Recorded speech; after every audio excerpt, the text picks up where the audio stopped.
Hello everyone, नमस्कार। स्वागत है आप सभी का इंडिया के बेस्ट एजुकेशनल प्लेटफॉर्म डाउटनेट पर। मैं हूं योगेश चंद्र शुक्ला और आप देख रहे हैं योगेश शुक्ला बायोलॉजी चैनल।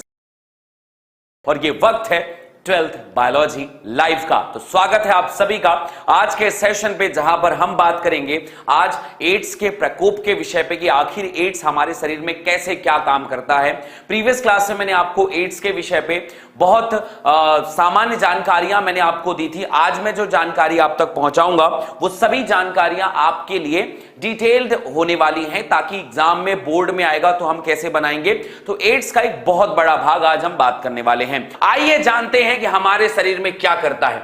देखो बॉस, ये है हमारा रेट्रोवायरस, जिसके पास इसका जेनेटिक मटेरियल क्या है। मान लेते हैं ये जो बाहर की तरफ में दिख रहा है मेरे बच्चे, ये है प्रोटीन जो मैंने पढ़ाया था आपको, और ये जो आनुवांशिक पदार्थ है वो है आपका सिंगल स्ट्रैंड आरएनए। ये है आपका सिंगल स्ट्रैंड आरएनए। ये दो चीजें हैं इस HIV में। मात्र देख रहे हो, इतू सा डीएनए, सॉरी इतू सा आरएनए और इतना सा प्रोटीन एक इंसान की जिंदगी को बर्बाद ही नहीं भाई साहब, बर्बाद, खत्म, नस्तानुबूत कर देते हैं। कुछ नहीं बच जाता है। मान लो ये तुम्हारे कोशिकाओं में आया और बोला कि चलो हम तुम्हारे शरीर में घूम घूम के आते हैं। ये तुम्हारा शरीर है, मान लो ह्यूमन बॉडी है, मान लो ये ह्यूमन बॉडी है। अब तुम्हारे शरीर में वो प्रवेश कर रहा है, अब शरीर में आ रहा है। देखो देखो देखो, वो आ रहा है, अरे देखो वो आ रहा है, और ये आ गया और आके तुम्हारे शरीर में प्रवेश कर गया। अब जब तुम्हारे शरीर में प्रवेश करेगा तो कैसे प्रवेश करेगा, मैं तुम्हें बताता हूं कि वो कैसे प्रवेश करेगा। ये तुम्हारा शरीर है और तुम्हारे शरीर में ये क्या कर रहा है, कैसी खातिरदारी ये तुम्हारी करेगा। आइए देखते हैं कैसी खातिरदारी करेगा। ये आरएनए, इसका जेनेटिक मटेरियल, ये है आरएनए, ये है आरएनए। आरएनए जो है शरीर में प्रवेश कर चुका है। जब ये शरीर में प्रवेश करेगा तब ये आरएनए था। इसने क्या किया, इसने किया, ये बहुत बुरा किया भाई साहब, लेकिन जो भी किया इसने यहां पर रिएक्शन किया है, रिवर्स ट्रांसक्रिप्शन। आपने ये नाम बहुत सुना होगा, reverse transcriptase, RTPCR. RTPCR corona के टाइम पे, अरे सुना था कि नहीं सुना था जी? ठीक है, सुना है कि नहीं सुना है? तो आरएनए ने अपना बना लिया डीएनए। सो आरएनए अब डीएनए बना लिया, तो इसने बनाया डीएनए रिवर्स ट्रांसक्रिप्शन की सहायता से। अरे किसकी सहायता से? रिवर्स ट्रांसक्रिप्शन की सहायता से इसने डीएनए बनाया। अब क्या हुआ, हमारे शरीर के अंदर हमारा खुद का जीनोम था, ये हमारा जीनोम है, ये हमारा डीएनए था, हमारा शरीर में था। ये डीएनए क्या किया, ये हमारे शरीर में गया और ये हमारे शरीर में प्रवेश कर गया। अब क्या है, जब ये हमारे शरीर में गया तो हमारा शरीर इसे अपना समझने लगता है कि तुम हमारे यहां पैदा हुए हो ना। जैसे हमारे यहां गाय बछड़ा देती है तो वो हमारा हो जाता है, वैसे ही ये वायरस डीएनए कहां से आया है, हमारे शरीर में पैदा हुआ था भैया। ठीक है, तो अगर ये हमारे शरीर में पैदा हुआ था तो ये हमारे जीनोम में इनबिल्ट हो जाता है। ठीक है, हमारे शरीर में प्रवेश करने के बाद, हमारे शरीर में प्रवेश करने के बाद ये क्या करेगा, फिर करेगा ट्रांसक्रिप्शन। अब ये डीएनए ट्रांसक्रिप्शन करेगा। ये एक वायरस बनाया, ये दो वायरस बनाया, ये 3 वायरस बनाया, ये 4 वायरस बनाया। ये कहां हो रहा था ये कार्यक्रम, आपको पता है? ये कार्यक्रम हो रहा था मैक्रोफेज में। ये कार्यक्रम हो रहा था मैक्रोफेज में। मैक्रोफेज का मतलब होता है मेरे बच्चे वृहद भक्षाणु कोशिका। वृहद भक्षाणु कोशिका, और जहां तक ये कोशिका है ये हमारे शरीर की डिफेंस कोशिका है। तो जिसे हमने जिम्मा दिया था कि तुम हमारे देखभाल करना, जो तुम हमारी रक्षा करना, वो क्या कर रहा है, किसी अनाथ को समझ के हमारे शरीर में ले आया, समझा सिर्फ आरएनए ही तो है। आरएनए आया, उसने अपना डीएनए बनाया, डीएनए बना के हमारे जीनोम में गया भाई साहब, और ऐसा लगा कि ये हमारा अपना है। और जैसे ही हमने इसे अपना समझा, इसने भाई साहब 3 अलग अलग कंडीशन के हमारे ही जीन को प्रयोग करके, हमारे ही एंजाइम को प्रयोग करके हमारे ही विरुद्ध फौज खड़ी कर दी। इसीलिए मैक्रोफेजेस को एचआईवी की फैक्ट्री कहते हैं। ऐसे ही खतरनाक बीमारी नहीं है एचआईवी। हमारा डिफेंस सिस्टम ध्वस्त हो जाता है, हमारे ही अपने को, जिसे हमने दिया था रक्षा करने का वचन कि तुम हमारी रक्षा करोगे, वो रक्षा नहीं कर रहा है, बल्कि हमारे दुश्मन को, वो भी छोटा मोटा दुश्मन नहीं, जानलेवा दुश्मन को अपने शरीर में पाल रहा था। बबुआ, ये समझ रहे हैं मेरी बात? हमारे शरीर में पाल रहा था ये। अरे जानवरों में भी होता होगा जी, जानवरों की फिक्र कौन करता है? जानवरों की फिक्र कौन करता है? यहां इंसान मर रहे हैं नालियों में और तुम्हें जानवरों की पड़ी है। जानवरों की फिक्र कोई नहीं करता। मरता हुआ जानवर, कुत्ते, बिल्ली, गाय, भैंस मरते रहते हैं, लोग देख के चले जाते हैं, कहां कोई इनकी देखभाल करता है। बंदरों में भी एड्स होता है और ना जाने बहुत सारे जानवरों में बीमारियां होती हैं, लेकिन इंसानों में ज्यादा होती है। इंसानों की फिक्र है लोगों को, इसलिए थोड़ा बहुत एड्स के पेशेंट को देख लेते हैं और जान के करते क्या है, बस उसके साथ भेदभाव। अब पता है भारत में नियम बन चुका है कि एड्स के पेशेंट के साथ भेदभाव करना कानूनन जुर्म है। कानूनन जुर्म है भैया, समझ रहे हैं? कानूनन जुर्म है कि अगर एड्स के पेशेंट को देख के तुम मुंह फेर लिए, तुम कह दिया वो केस कर दे, तुम्हारे पर केस हो जाएगा। तुम उसे कुछ कह नहीं सकते। इसलिए वीडियो को लाइक कर दो, शेयर कर दो अपने दोस्तों के साथ एंड सब्सक्राइब कर लो हमारे चैनल में इसके आगे का एपिसोड जानने के लिए। तो ये है भैया हमारा एचआईवी का फैक्ट्री कौन है? बोलिए, एचआईवी का फैक्ट्री कौन है? एचआईवी की फैक्ट्री है हमारा मैक्रोफेजेस, वृहद भक्षाणु कोशिका। वृहद भक्षाणु कोशिका एचआईवी की फैक्ट्री है बेटा। आपसे क्वेश्चन पूछा जाएगा, एचआईवी आपके शरीर में कौन सी कोशिका को प्रभावित करता है? सबसे पहले महाभक्षाणु कोशिका में। एचआईवी कहां से प्रवेश करता है? महाभक्षाणु प्रवेश कर दिया, ये बना दिया खूब सारा। अब क्या करें? अब ये जो एचआईवी, नया एचआईवी बना है, अब इसकी पूरी फैक्ट्री बन गई। जैसे ही इसने अपनी पूरी फैक्ट्री बनाई, अपनी संख्या बढ़ाई और संख्या बढ़ाते ही टारगेट कर देगा। तब तक तुम्हारे शरीर में है जब तक इसकी संख्या ज्यादा नहीं है। तंत्र तुम्हारा, शरीर तुम्हारा, डीएनए तुम्हारा, एंजाइम तुम्हारा, बनेगा कौन? एचआईवी। और बनने के बाद क्या करेगा? तुम्हारे ही डिफेंस सिस्टम को ध्वस्त कर देगा और तुम्हारे तंत्र को उपयोग करके एचआईवी का विस्फोट कर दिया। वृहद भक्षाणु कोशिका। अब ये जो है, इसका टारगेट कहां पे करेगा? इसका टारगेट होगा मेरे बच्चे, इसका टारगेट होगा टी सेल। टी सेल को टारगेट किया। अब टी सेल को क्यों टारगेट किया? क्योंकि यही तो वो कोशिका है जो बताती है कि किसको मारना है और किसको नहीं मारना है। टी ही कोशिका है ना कि जो बताती है कि किसको मारना है, किसको नहीं मारना है। ये तो हमारा बंदूक है बस, बी सेल। टी सेल को जाकर नष्ट कर देती है। तो टी सेल की जो संख्या होती है, टी सेल की संख्या तेजी से कम होती है, तेजी से कम हो जाती है। और अगर तेजी से तो इसकी संख्या कम हो गई तो क्या होगा? होगा ये कि तुम्हारे शरीर में ये कोई बताने वाला नहीं रह गया कि कौन अपना और कौन पराया है। जब कौन अपना कौन पराया ये पता ही नहीं चलेगा तो क्या हमारा शरीर किसी कोशिका को मार पाएगा?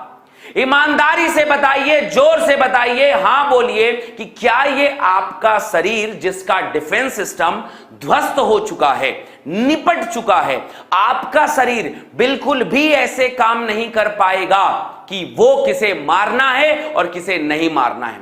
जब हम नहीं मार पाएंगे तो टी सेल की संख्या कम होने लग जाएगी, डिफेंस सिस्टम खत्म। ठीक है, डिफेंस सिस्टम खत्म, और डिफेंस सिस्टम खत्म तो ये बात याद रखनी है। चलिए पूछता हूं आपसे 2 सवाल, वीडियो को लाइक, शेयर, सब्सक्राइब करना। एचआईवी टारगेट किस पे करता है? एचआईवी का टारगेट है टी लिम्फोसाइट। अगर किसी को एड्स हुआ तो टी सेल खत्म, और टी सेल हमारे शरीर का सबसे बड़ा हेल्पर सेल है। किसी इमेजिनेशन करके देखो कि आपके शहर की पुलिस की व्यवस्था खत्म हो जाए, सारे पुलिस वालों को मार दिया जाए, जस्ट एग्जांपल, तो क्या हमारे शरीर का प्रतिरक्षा तंत्र काम करेगा? डिफेंस सिस्टम है हमारे लिए पुलिस सिस्टम। हमारी जो सेनाएं हैं वो हमारा डिफेंस सिस्टम है। अगर उन्हें खत्म कर दिया जाए तो बंदूकें चाहे कितनी भी हो, बंदूकें चाहे तोप चाहे कितनी भी हो, चलाना आता है। तोप से क्या करोगे तुम? गाड़ी मार्केट जाओगे क्या? आता ही नहीं है चलाना, कैसे तोप चलाते हैं? तो तोप से तुम दिवाली का पटाखा फोड़ना फिर। तो डिफेंस सिस्टम गया बबुआ।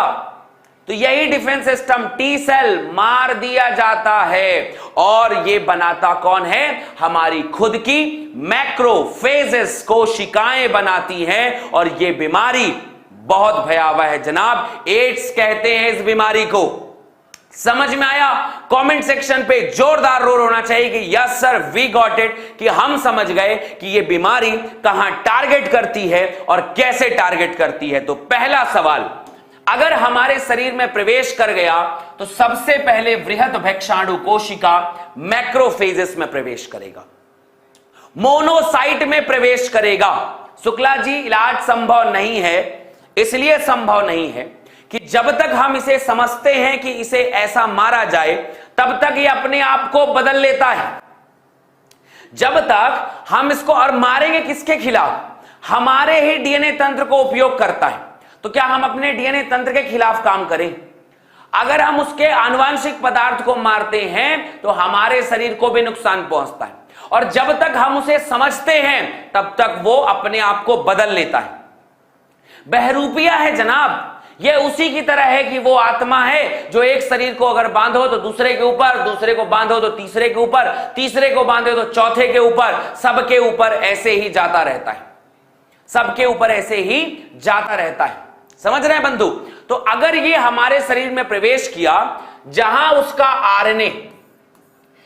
उसका आरएनए विलोम transcriptase enzyme, reverse transcriptase enzyme की सहायता से प्रतिकृतिकरण, रेप्लिकेशन कर विषाणविक डीएनए बनाता है। मैं आपको पढ़ा चुका हूं कि हमारे मैक्रोफेज में जाएगा, जाने के बाद आरएनए रिवर्स ट्रांसक्रिप्शन करेगा और डीएनए बनाएगा। और क्या बनाएगा? डीएनए बनाएगा। बना लिया।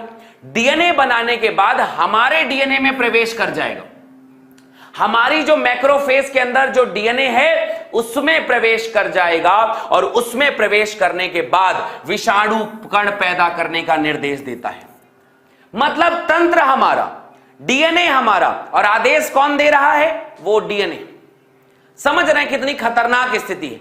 हमारे ही घर में हमारे खिलाफ पूरी फौज तैयार कर रहा है, और ये फौज तैयार कर रहा है। तो इस तरीके से मैक्रोफेज एक एचआईवी फैक्ट्री की तरह काम करता है। नीट का प्रश्न है कि एचआईवी फैक्ट्री कौन है मेरे लाल? ये एचआईवी की फैक्ट्री जो है वो कौन है? एचआईवी की फैक्ट्री है मैक्रोफेजेस कोशिकाएं। क्या ये बात आपको समझ में आ गई है? हां जी, समझ में आ ही गई होगी। इसके बाद ये हमारी टी लिम्फोसाइट पे टारगेट करेगा, टी लिम्फोसाइट को मारेगा। अब ये जो टी कोशिकाओं की तरह एक प्रकार का उप समुच्चय है, प्रतिरक्षा तंत्र में हम पढ़ चुके हैं। ये क्या करता है? इसकी प्रतिकृति बनाता, में घुस जाएगा, उसके अंदर घुसने के बाद उसको मारेगा। उसके अंदर घुसेगा टी कोशिका के अंदर और बोलेगा हेलो, क्या हालचाल है। उसी के अंदर गया और उसी को हेलो किया, और अपनी संख्या इतनी तेजी से बढ़ाया, इतनी तेजी से बढ़ाया कि जब इतनी तेजी से बढ़ाया तो धीरे धीरे वो मरने लग जाएगा। तो धीरे धीरे ये रुधिर में छोड़ेगा, संतति विषाणु दूसरे टी लसिकाणुओं पर हमला कर देंगे, और नए जो टी लसिकाणु है उसमें भी मारता है। तो याद रखना, विषाणु कण पैदा करने का निर्देश देता है, वृहद भिक्षाणु विषाणु उत्पन्न करना जारी रखते हैं। इस तरह से एचआईवी फैक्ट्री की तरह काम करते हैं। इसके बाद ये टी सेल में जाता है, वहां पर भी अपनी संख्या बढ़ाता है, और हमारे शरीर की लगभग सभी टी सेल को मार देता है। सहायक टी सेल की संख्या बहुत कम हो जाती है। जब किसी इंसान को एड्स होगा तो कौन सी कोशिका कम होने लग जाएगी? बताइए मुझे, अगर किसी इंसान के अंदर हेल्पर टी सेल जो ये बताती है भैया किसको मारना है और किसको नहीं, किसको मारना है और किसको नहीं, ये जो बताती है, अगर वो खत्म हो जाए तो कौन सी बीमारी हुई है? एड्स हो गया है भाई साहब, उसे एड्स हो गया है। और इस अवधि में होगा क्या? बार बार बुखार। अगर कोई इंसान लगातार बार बार बुखार से ग्रसित है, बार बार ग्रसित है, अगर कोई इंसान बार बार सर्दी हो रही है, दस्त आ रहा है, बार बार दस्त आ रहा है, बार बार जो है उसमें वजन घटता जा रहा है, समझ लो बाबू एड्स हो चुका है। पर ऐसा झोला छाप डॉक्टर टाइप का इलाज नहीं करना है कि अगर किसी का इंसान मान लो कमजोरी में बेचारे का वो दस्त हो रहा है और खा लिया था कल बाहर का समोसा और उसको दस्त ताकत बोले बहुत दस्त हो रही है, का एड्स हो गया तुमको। ऐसा नहीं हो समझना है, थोड़ा सा पढ़े लिखे टाइप की कहानी समझनी है, फिर पता लगाना है कि यार इसको बड़ा बड़ा दस्त भी हो रहा है, बार बार इसका वजन भी कम बहुत हो गया है, इसके शरीर का जो बुखार है वो भी बार बार आ रहा है, कैसे क्यों हो रहा है? तो पता लगाया जाएगा कि इसको बड़ी बीमारी हो रही भैया। इवन छोटा छोटा माइकोबैक्टीरियम, एकदम छोटा कवक, एकदम छोटा कवक है ये, टॉक्सोप्लाज्मा इतना छोटा सा परजीवी है, इसका संक्रमण तक नहीं झेल पाएगा। एक बार डिफेंस सिस्टम खत्म हुआ और डिफेंस सिस्टम खत्म होते ही हमारा शरीर छोटी छोटी बीमारियों को भी नहीं सह पाएगा। भैया हम जब छोटी छोटी बीमारियों को नहीं सह पाएंगे तो हमें क्या बीमारियां छोड़ देंगी? हर मौसम में हजारों बीमारियां होंगी, हर मौसम में हमें लूज मोशन होगा, हर मौसम में हमारा वजन खत्म होता जाएगा और हर मौसम में हमें बुखार होगी और एक मौसम ऐसा होगा जब हम ही नहीं होंगे। जिसे एड्स हुआ है वही नहीं होगा। यही बीमारी है कि इस तरीके से इतनी तेजी से प्रतिरक्षा तंत्र खत्म होता है कि आपका शरीर किसी भी संक्रमण से बच ही नहीं पाएगा। आपका शरीर किसी भी संक्रमण से बच ही नहीं पाएगा। मैं बार बार आपका वर्ड इसलिए यूज कर देता हूं बेटा, क्योंकि यह बीमारी से बचना आपकी जिम्मेदारी है। इसलिए आपको बहुत ध्यान से सोच समझ के सारे क्रियाकलापों को करना है और उनमें से यह बीमारी आपके लिए खतरनाक बीमारियों में बदल जाती है। इसलिए समझिए। अब ठीक बात है, लेकिन मैं चाहता हूं कि पता लगाया जाए। यार बीमारी, दस्त तो किसी कारण से भी हो सकता है ना? दस्त तो हो सकता है कि कल मोमोज ज्यादा खा लिए गए हो, इसलिए भी हो सकता है ना? गणपति चल रहे हैं, भंडारा ज्यादा खिचड़ी दबा के किसी ने खा लिया हो तो भी हो सकता है। वजन कम डाइटिंग से भी हो सकता है, खाना ना मिल रहा हो ये भी हो सकता है। ठीक है, और भी रीजन हो सकते हैं। तो पता लगाया जाए कि ये एड्स ही है कि नहीं, कैसे पता लगाएंगे? तो इनके लिए एक नया तरीका अपनाया जाता है जिसका नाम होता है एलाइजा। क्या बोला मैंने? एलाइजा। फुल फॉर्म इसका बहुत पूछा जाता है, एंजाइम लिंक्ड इम्यूनोसॉर्बेंट एजे। बोलिए कमेंट सेक्शन पे, एंजाइम लिंक्ड इम्यूनोसॉर्बेंट एजे, एलाइजा। बहुत सुंदर सा नाम है। अगर आप इसे नैदानिक परीक्षण करना चाहते हैं तो एंजाइम संलग्न प्रतिरक्षा रोधी अमापन एलिजा, बड़ा अच्छा नाम है। एंजाइम लिंक्ड इम्यूनोसॉर्बेंट एजे, इससे हम पता लगाते हैं और ये चीज ठीक है। अब अगर मान लो पता चल ही गया, अगर मान लो कि पता चल ही गया कि एड्स है, तो क्या करें? उसको मरने के लिए छोड़ देना चाहिए या थोड़ा बहुत उसके शरीर में प्रतिरक्षा तंत्र बढ़ाना चाहिए? कैसे हम उसे कुछ दिनों तक जिंदा रख सकते हैं? अगर वो 1 महीने में मरने वाला है तो अब हम पेशेंट को 6 महीना, 7 महीना, 1 साल तक जिंदा रख सकते हैं। क्या लेते हैं ड्रग के तौर पर? आपको पता है ये ड्रग, अगर जो दवाइयां देते हैं एड्स पेशेंट के लिए, एड्स पेशेंट के लिए जो दवाइयां देते हैं उसे कहते हैं भैया प्रतिपक्ष विषाणु ड्रग। उसके लिए एक विशेष प्रकार का ड्रग उपयोग किया जाता है जिसे प्रतिपक्ष विषाणु ड्रग कहते हैं, anti retroviral drug. Anti retroviral drug का मतलब होता है एंटी रेट्रोवायरल ड्रग्स। ठीक है, एंटी रेट्रोवायरल ड्रग्स का हम यहां पर उपयोग करते हैं जो धीरे धीरे आपके मौत की संभावनाओं को आगे सरका जाती है, रोक नहीं सकती। कितनी आसानी से एनसीईआरटी ने लिख दिया कि रोक नहीं सकती, रोक नहीं सकती। समझ रहे हैं मेरी बात को? समझ रहे हैं मेरी बात यहां पर? तो रोक नहीं सकती और यह बीमारी को रोक नहीं सकती। तो इस तरीके से याद रखना, मृत्यु को आगे सरका सकती है परंतु रोक नहीं सकती। बीमारी होगा ही होगा, बीमारी होगा ही होगा, मृत्यु निश्चित है। वो तो परमात्मा की विधि का विधान है कि इंसान पैदा हुआ है तो मरेगा, यही एड्स का परिणाम है। अब एड्स से बचा कैसे जा सकता है? एड्स से बचने के तरीके आप मुझे बताओ कि अब यार एड्स की रोकथाम, रोकथाम ही इलाज है। अगर किसी इंसान को एड्स से बचना है तो एड्स से बचने का एकमात्र तरीका मेरे बच्चे रोकथाम। एड्स हो ही ना, मतलब वो कहते हैं ना कि यार मतलब किसी से बचने का क्या तरीका है, रहो ही मत, ठीक है, रहो ही मत। समझ रहे हो? यही पार्ट होता है भाई कि अगर आपको किसी भी चीज से बचना है तो वो कैसे बचना है, करो ही मत वो काम, बिल्कुल बचने का सवाल ही नहीं उठता। तो जब हम आगे बढ़ते हैं तो इसके रोकथाम, अब रोका कैसे जा सकता है? आप क्या आपको क्या लगता है एड्स को कैसे रोका जा सकता है? जैसे जैसे एड्स फैलता है उन्हीं जगहों पर रोक दो।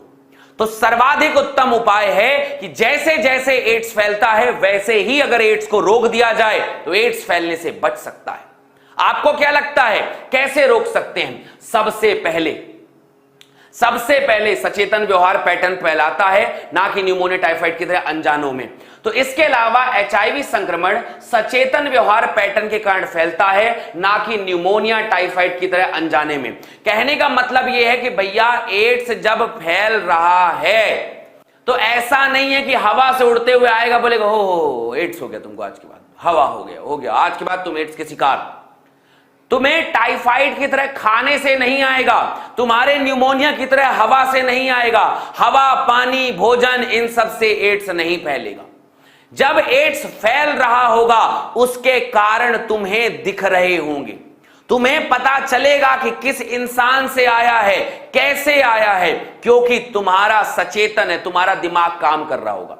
या तो तुम मल्टीपल सेक्सुअल पार्टनर्स में इन्वॉल्व होगे तो तुम्हें पता चलेगा उन्हीं में से किसी एक से तुम्हें एड्स हो गया, या फिर तुम लगातार किसी से ड्रग्स ले रहे होगे, सेम इंजेक्शन से ले रहे होगे तो तुम्हें पता होगा कि उस इंसान के साथ मैंने ड्रग्स लिया था तो आज ये बीमारी हुई है। तुम्हें पता होगा कि अगर ये इंसान जो क्या बोलते हैं जिससे मैंने खून लिया था उसे हो सकता है। तुम्हें पता हो सकता है कि मां से बच्चे को हुआ है। तो भैया ये अनजाने में संक्रमण नहीं होता, सचेतन में संक्रमण होता है, लोगों को पता होता है। चल आगे बढ़ते हैं। तो इसमें ज्यादातर किसे होगा? मान लो अगर आपको कहा जाए कि आप एड्स के पेशेंट की मदद करिए, जाइए, कहां ढूंढोगे आप एड्स के पेशेंट को? और कैसे पेशेंट को आप बताओगे कि देखो यार यहां पे जागरूकता कैसे फैलाओगे? किसको किसको जागरूकता फैलानी चाहिए? उन लोगों को जागरूकता फैलानी चाहिए जो ज्यादा रक्त आदान करते हैं, जो ज्यादा ब्लड का ट्रांसफ्यूजन करते हैं, उन्हें ये बातें पता होनी चाहिए कि भैया ऐसे ऐसे बीमारी फैलती है। नवजातों में मां से बच्चे में एड्स फैल सकता है, तो जब मां गर्भवती हो तो पहले ही उसका चेकअप कर लो भैया कि कहीं से एड्स तो नहीं है। तो दूसरा तरीका हो गया कि आज के बाद जब भी कभी ब्लड ट्रांसफ्यूजन किया जाएगा तो इस बात का ध्यान रखा जाएगा ब्लड बैंक की सहायता से कि जिस भी इंसान का ब्लड लिया जाए उसे एड्स नहीं होना चाहिए। समझ रहे हैं आप मेरी बात को कि अगर किसी इंसान को अगर खून दिया जाए, लिया जाए, कुछ भी किया जाए ब्लड ट्रांसफ्यूजन में, तो वहां पर इस बात का चेकअप किया जाए कि भैया उस इंसान को एड्स नहीं होना चाहिए। आगे बढ़ते हैं। तो इंसान ये नहीं होना चाहिए, तो इसके बारे में संक्रमण की सही निगरानी ना होने के कारण ही हो सकता है। अगर किसी इंसान को एड्स हुआ है मतलब उसका दिमाग और उसके जागरूकता नहीं है उसे। अगर मल्टीपल सेक्सुअल पार्टनर्स हैं भी, सो अगर कॉन्डम्स वगैरह का इस्तेमाल प्रॉपर हो तो यह बीमारी नहीं होगी। समझ रहे हैं बात को? तो एकमात्र बहाना इसकी अनभिज्ञता है। आपसे अगर किसी इंसान को एड्स हो गया तो एकमात्र बहाना अनभिज्ञता ही रह जाएगी। बहाना जैसा कोई तरीका नहीं, क्योंकि किसी एक इंसान को हो गया तो मृत्यु निश्चित है। बहाना किसे मारोगे? तो बहाना एक बन सकता है कि मुझे पता नहीं था कि उस इंसान को एड्स है, बस यही एक तरीका हो सकता है झूठ बोलने का।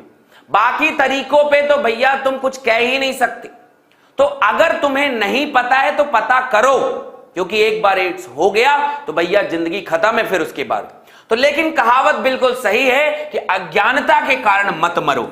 ये एक थॉट प्रोसेस आता है भैया कि मेरी जान तुम, मतलब सीधी सी बात होती है भाई कि तुम कह दो तो मैं किनारे पे डूब के मर जाऊं। किसी एक की कहावत है कि तुम कह दो तो मैं किनारे पे डूब के मर जाऊं, मुझे समंदर के बीच में ले जाके डुबाने की क्या जरूरत है। समझ रहे हैं? तो अगर अज्ञानता से मर गए तो बड़ा दुख होगा। जानबूझ के मर जाओ, गोली मार ले आदमी, सुसाइड कर ले तो एक बार चल जाता है, पर अज्ञानतावश अगर यहां पर मर जाए कोई आदमी, अज्ञानतावश कि भैया खून चढ़ाने गए थे, एड्स हो गया, सेक्सुअल इंटरकोर्सेस हो रहा था, एड्स हो रहा, बच्चा पैदा हुआ, एड्स हो रहा था, ले रहे थे ड्रग्स और इंसान मर गया, तो बड़ी कहानी, मतलब दिक्कत बात हो जाएगी, बड़ी समस्या है। ठीक है, बड़ी समस्या है कि यार इसलिए पता चल जाए कि मैं मरने वाला हूं तो मैं तो यहीं किनारे पे मर जाऊं ना, मुझे बीच में ले जाने की क्या जरूरत है, मुझे अज्ञानतावश मारने की क्या जरूरत है या मरने की क्या जरूरत है। तो जान के रखो, चीजें पता करके रखो कि ऐसे एड्स फैलता है, अज्ञानता ही सबसे बड़ा कारण है।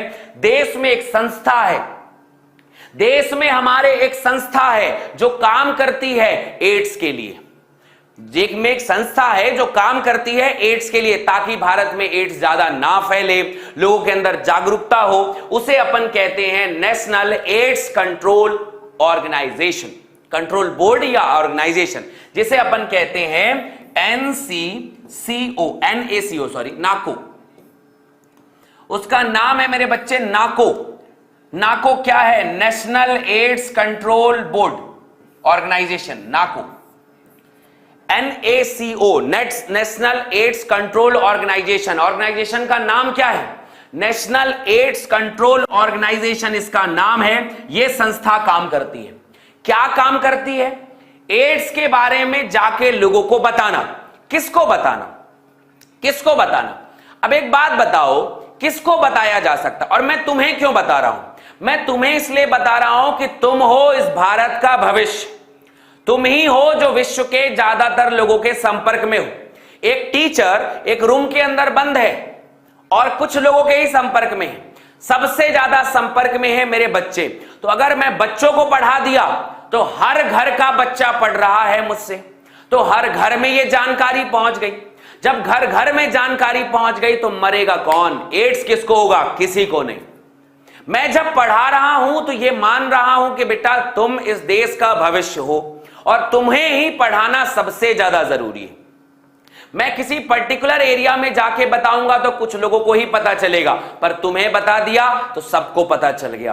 तो यार यही बहुत सारी एनजीओज, ये सब लोग मिलकर काम कर रहे हैं। जैसे मैं आपको बताया था कि एड्स का नियंत्रण के लिए बहुत सारी संस्थाएं काम करती हैं। ठीक बात है।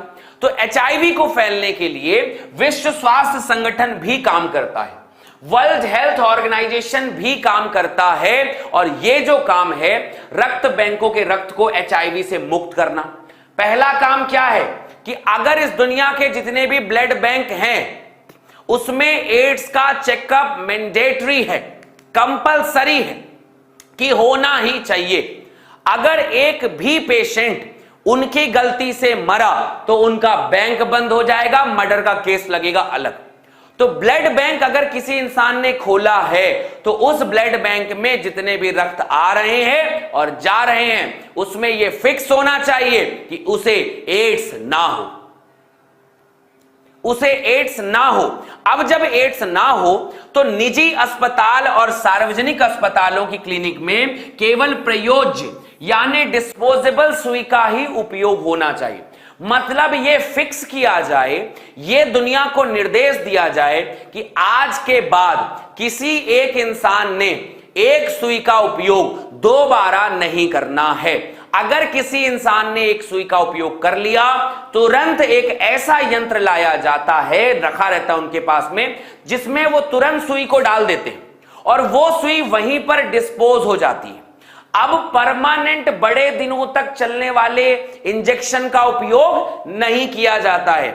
आपने ये देखा है ना, आप भी ये ध्यान रखना कि जब भी हॉस्पिटल जाओ, कभी भी इंजेक्शन लग रहा है तो तुम इस बात का पूरा ध्यान रखो कि डॉक्टर तुम्हारे सामने ही उस पॉलीथीन को फाड़ रहे हो और तुम्हारे सामने ही तुम्हारी सिरिंज को डिस्पोज कर दे रहे हो, खराब कर दे रहे हो।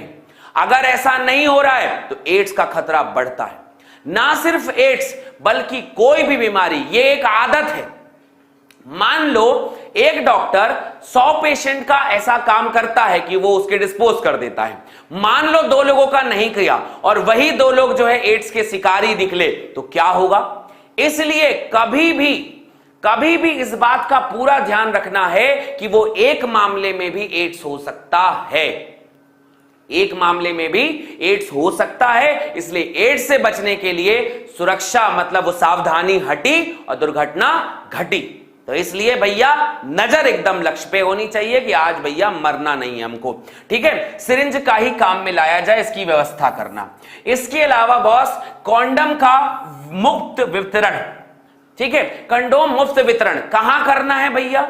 ऐसी जगह पे जो कपल है, ठीक है, जो कपल है जिनका विवाह, मतलब इसलिए देखना गांव में मतलब पंचायत में पहले बहुत बांटा जाता था।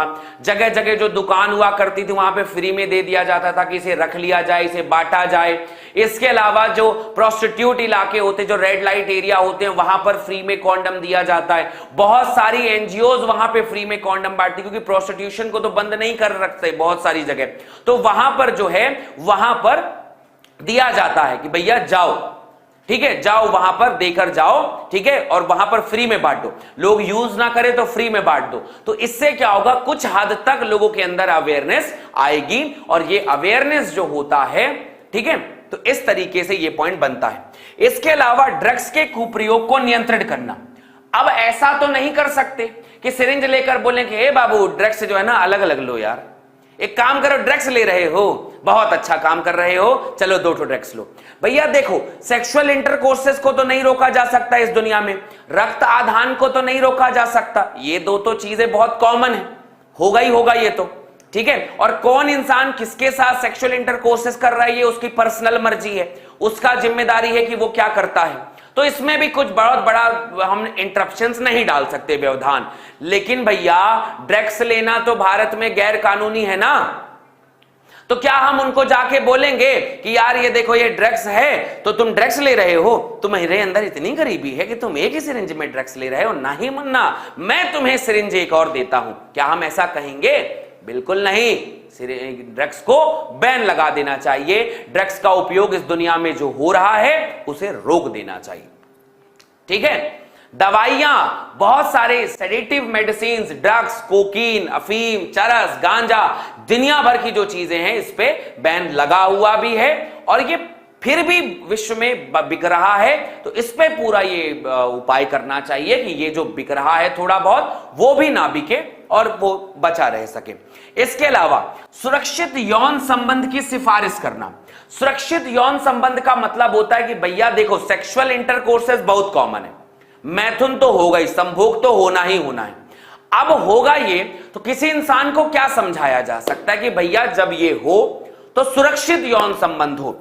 अगर कोई इंसान को आप जानते हैं, जस्ट लाइक आपके धर्म पत्नी या धर्म पति हैं, जो भी हैं, उनके बीच में अगर संभोग हो रहा है तो इंसान उसके बारे में जानता है कि यार इसे एड्स नहीं है, इसे एड्स नहीं है, ये जानता है।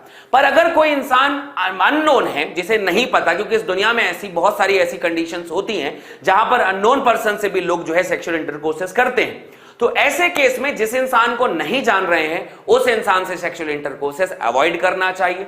तीसरी बात, किसी भी सेक्सुअल इंटरकोर्सेस के दौरान एक तो गर्भ निरोधक के तौर पर भी, मतलब बच्चा पैदा होने का भी कोई दिक्कत नहीं होगा और बीमारी भी नहीं फैलेगी। कि ना सिर्फ एड्स भैया, hepatitis B, gonorrhoea, genital herpes, chlamydiosis, trichomoniasis, syphilis, ऐसी ना जाने कितनी बीमारियां होती हैं, ना जाने कितनी बीमारी, और वो भी खतरनाक खतरनाक बीमारियां होती हैं। और उतनी खतरनाक बीमारियां जब होती हैं तो भैया कॉन्डम का इस्तेमाल करना, सुरक्षित यौन संबंध करना is very good for all. इस दुनिया के हर इंसान के लिए सुरक्षित यौन संबंध रखना बहुत जरूरी है। ना सिर्फ एड्स, हेपेटाइटिस बी भी हो सकता है, गोनोरिया भी हो सकता है, सिफिलिस भी हो सकता है, और ये सब बड़ी खतरनाक बीमारियां हैं। देख के रूह कांप जाती है, ऐसी खतरनाक बीमारियां। तो ऐसी खतरनाक बीमारियों से बचने का एकदम सीधा सा उपयोग है यूज कॉन्डम, एंड सारी चीजों को रोका जा सकता है। तो ये ज्यादा अच्छा उपाय है भैया कि आप इतनी बीमारियों को घेरें, या इससे अच्छा या तो सेक्सुअल इंटरकोर्सेस ना करें, और या तो करें तो सुरक्षित यौन संबंध होना चाहिए, और ये हमारी बॉडी के लिए बहुत अच्छा माना जाएगा। HIV के लिए नियमित जांच को बढ़ावा देना। अब जैसे कोई इस इलाका प्रोस्टिट्यूशन वाला है, मान लो जहां पर वेश्यावृत्ति होती है, उन क्षेत्रों पे लगातार ऐसे बहुत सारे एनजीओ काम करते रहते हैं जो रेगुलर वो लोग चेकअप करते रहते हैं कि उन्हें एड्स ना होने पाए, या एड्स हो तो उन्हें तुरंत जो है सही इलाज दिया जाए और उस इंसान से किसी और इंसान को ना फैल पाए। रेगुलर चेकअप किया जाना चाहिए। उसी तरह किसी इंसान को भैया कोई नहीं जानता कि उसे कैसे फैल रहा है। हो सकता है कि आप ये कहेंगे कि भैया चेकअप कराने जाएंगे तो तुम्हें डर किस बात का है, तुम्हें डर किस बात का, क्या तुम्हें एड्स हो गया है? ऐसी बातें नहीं करनी चाहिए, अनपढ़ गवारों की भाषा है। आपको क्या करना है कि हर 2-3 महीने में किसी इंसान का रेगुलर चेकअप होना चाहिए। इसीलिए मैं कह रहा था कि अगर कोई इंसान सक्षम है, 22-23 साल का है, शरीर हष्ट पुष्ट है, तो उसे रक्त आदान करना चाहिए, ब्लड डोनेट करना चाहिए बैंक की सहायता से, या फिर अपना कोई आसपास के लोगों का पर्सनल एक ग्रुप बना लिया जाए, और उन ग्रुप में यह कह दिया जाए कि जिसे भी रक्त की जरूरत पड़े वो इस मैसेज में यहां पर डाल दे। इससे समाज सेवा भी होगी, आपके क्षेत्रों में आपकी पहचान भी होगी, और वहां के लोगों की आप सहयोग भी बहुत कर पाएंगे। आपको यह पता होना चाहिए कि ऐसे बहुत सारे लोग हैं जो रक्त की कमी से भी मर जाते हैं कई बार, और जब एग्जैक्ट पॉइंट पे जरूरत पड़ती है हमें रक्त उपस्थित नहीं होता। और बहुत सारे लोग रखते हैं कि खून देना मतलब बहुत बड़ी बात है, हम अपना खून दे देंगे तो हम कैसे जिंदा रहेंगे। ऐसी भी बड़ी परेशानियां होती हैं, तो उससे भी बचा जा सकता है। इन सब के अलावा ये सारी चीजें हमारे लिए इंपॉर्टेंट है, तो इन सब कुछ कार्यक्रमों में से एक है। ये सारे कार्यक्रम अपनाने चाहिए, और इन सभी कार्यक्रमों का एकमात्र उद्देश्य बेटा कि आपको मतलब इस देश के भविष्य को सही जानकारी पहुंचनी चाहिए। तो मुझे उम्मीद है अभी तक आपके दिमाग में वो सभी सही जानकारियां बैठ गई होंगी, जिसमें हमने आज एड्स विषय में बात की। और एड्स बड़ा टॉपिक था, इसलिए डिटेल आज हमने उसी बस को किया। नेक्स्ट क्लास में अब कैंसर डिटेल किया जाएगा। कैंसर भी बड़ा टॉपिक है, पूरी एक क्लास हम कैंसर ही पढ़ेंगे। तो नेक्स्ट क्लास में अब हम कैंसर के विषय पे बात करेंगे। So thank you so much guys, अपना बहुत ध्यान रखें, वीडियो को लाइक करें, शेयर करें। ये देखो, ये कल नेक्स्ट क्लास में मैं ये सब पढ़ाने वाला हूं, ये खतरनाक वीडियो फोटो वगैरह यूज कर करके मैं कल आपको समझाऊंगा कि आखिर कैंसर होता कैसे है।